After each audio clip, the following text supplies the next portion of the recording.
Don't linger, G. Glad this didn't happen to me. My friend's sister G was moving and had to drive her truck from Denver to the East Coast. She stopped in St. Louis on the way to visit friends, leaving their house just before dusk. She started driving what she thought was in the direction of the highway.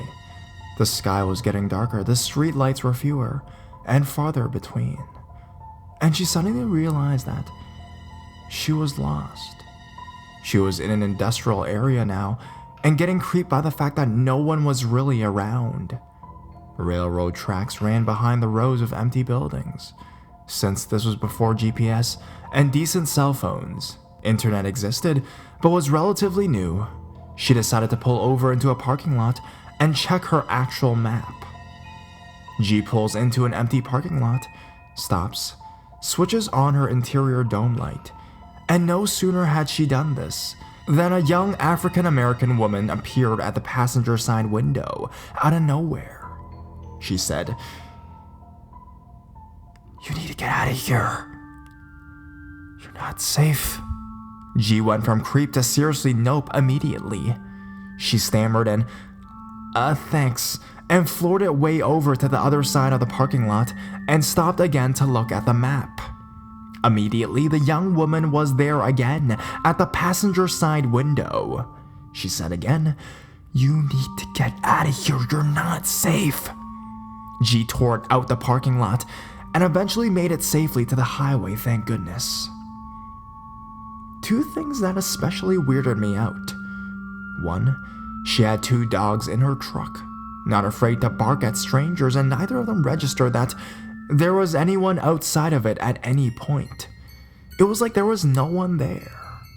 I've always heard that animals have more sensitivity to paranormal things than people do, so that was odd. 2. When the young woman spoke, G said that she could hear her voice plain as day, even though the windows were rolled up and the engine was running. She heard the young woman just like you would hear someone who was sitting right next to you. She was so bothered by what happened that she did what she could to search St. Louis newspapers online to see if anything had occurred in the area. It turned out that a man had been killing women right around there and leaving their bodies near the railroad tracks behind that building that she stopped at. Then, he would hide nearby and watch while the police and emergency personnel worked the scene of his victims. He had struck again that night just before dusk. She believes to this day that someone, fortunately, was warning her not to linger.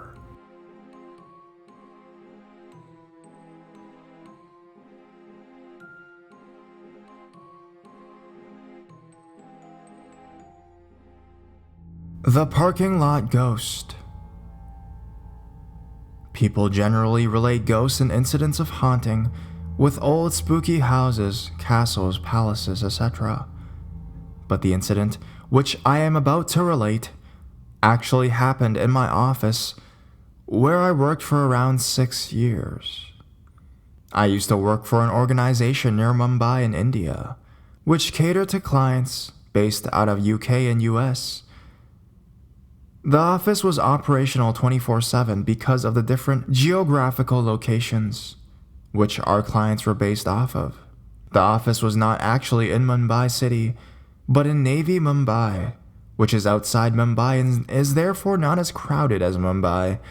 I worked in that organization from 2001 to 2007. We usually had operations working in 3 shifts, the last shift ending at around 3 a.m. There were cabs hired by our company, which were used to take staff back to their homes after their shift ended.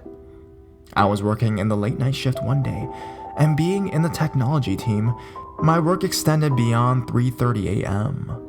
I am out of my office to the car park, where one could avail cabs. To my dismay, I found that all the cabs had left for the day, and I was the only one left. Dismayed and tired, I was thinking about the next course of action when I heard someone coming into the car park. It was a young lady, smartly dressed, about 23 to 25 years of age. She came to me and asked me what the time was and whether I had missed the last drop. I told her the time and asked her whether it was the same case with her. She just smiled, shook my hand, and walked away briskly. Something just didn't seem right. Her hand seemed very cold. It was also not common for people to hang out at the car park at such an unearthly hour. The eerie smile and calm behavior of the girl was a bit surprising and unnerving too. Since I was very tired, I didn't pay much attention to it and walked back to my office and inquired with the transport supervisor whether he could arrange for an alternate vehicle to take me home.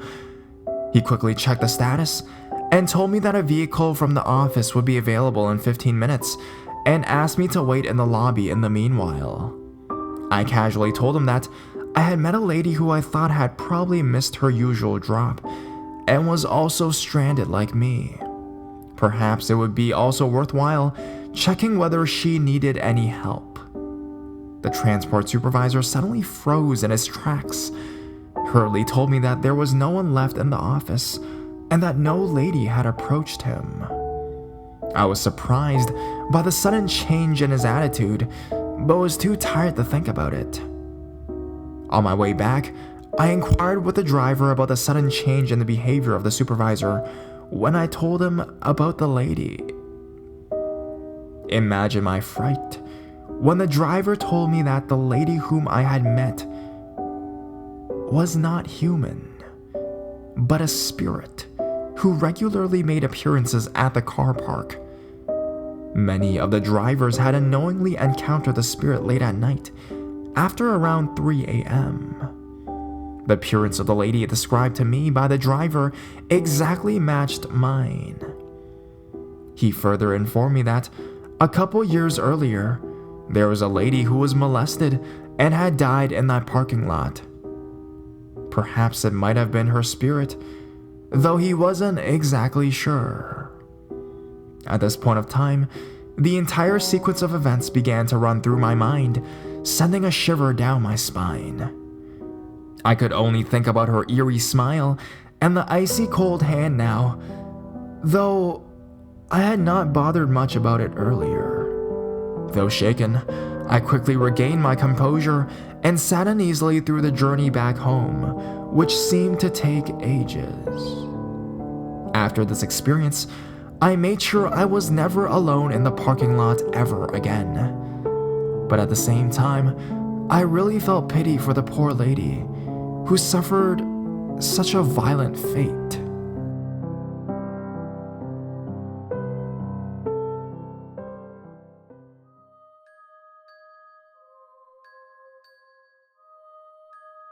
At the parking lot. While I was at the parking lot behind my office building, I was getting my car to go to lunch with some colleagues. As I was about to enter the car, I heard someone calling my name out loud. It was a familiar voice, but I was the only one in that area at the time. I looked up and saw no one there, which was rather strange because I could swear I heard that voice just merely a few seconds ago, and it couldn't have been more than 2 meters away from me. But there was no one there. It wasn't extraordinarily the fact that no one was there, because normally only a few cars parked there every day, and all of them were still in the office except for me. I decided to let it go and just not pay any attention to it. But then, as I was shutting the door and starting the engine, I heard the same voice calling me again. This time, it was right next to my door and I didn't see anyone. It was impossible for me not to have caught that person in time, since the voice came from just outside the door. Nobody could have just run that fast, and there wasn't a lot of space to hide anyways. I decided to get out of my car and look around. I knew who the voice belonged to, but it was impossible for him to have been there. Even though we work for the same company, but he is posted in another location quite far from here. Also, if he was in the building, he wouldn't have had the access to that particular parking lot anyways. I am used to strange, spooky things happening to me. It happens randomly, so I never know what to expect. So I got back to the car again, just to realize that 5 minutes had passed, and still I have yet to leave for lunch with my colleagues. I started the car, and as soon as I closed the door, I heard the same voice calling me again, this time louder, and I knew something wasn't right. I went to lunch and didn't tell anybody about this. Besides, if I was to tell them, they wouldn't have believed me anyway, So I went back to work, and because it was a Friday, I totally forgot about the situation completely until Monday afternoon, when I met the HR manager. Since I am close with her, we talked for a while. I asked her about a colleague which I haven't seen for a while, and she informed me that he has died. He's died a few weeks ago, when I was away for my vacation. I never knew anything about his passing away.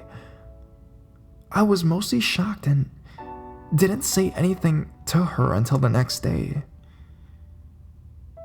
It was the voice of this dead colleague that was calling me the other day.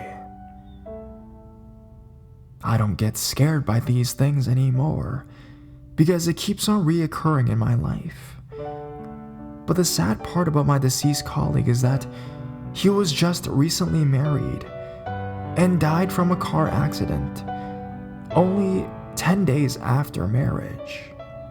He was a good kid and worked very hard, and I guess he called out my name because he owed me money and never gave it back to me.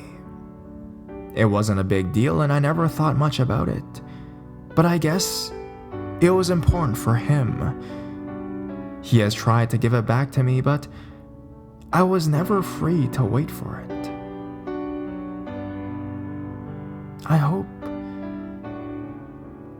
hope you rest in peace.